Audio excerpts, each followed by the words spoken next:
শেরেবাংলা একে ফজলুল হকের স্মৃতিগুলো যথাযথভাবে সংরক্ষণ করা হয়নি বলে অভিযোগ করেছেন বিএনপির স্থায়ী কমিটির সদস্য নজরুল ইসলাম খান। আজ শেরেবাংলার ৬৪তম মৃত্যুবার্ষিকী উপলক্ষে ঢাকা বিশ্ববিদ্যালয়ের দোয়েল চত্বরে ৩ নেতার মাজারে তাঁর সমাধিতে বিএনপির পক্ষ থেকে শ্রদ্ধা নিবেদন করা হয়।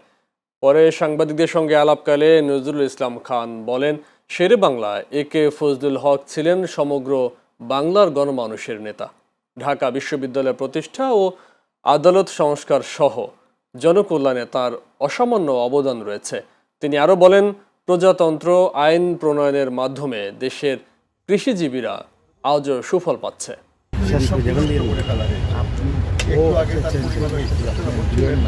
যে চাখারে তার যে গেট ছিল শেরেবাংলা তোরণ, সেটা ভেঙে ফেলে অন্য নাম দেওয়া হয়েছে। এটা রাজনৈতিক আচরণ নয়, কিন্তু করা হয়েছে, বহু কিছুই নষ্ট করে ফেলা হয়েছে। আমরা আশা করব যে আমাদের দলের যে সরকার, সেই সরকারের পক্ষ থেকে এই বিষয়গুলি দেখা হবে।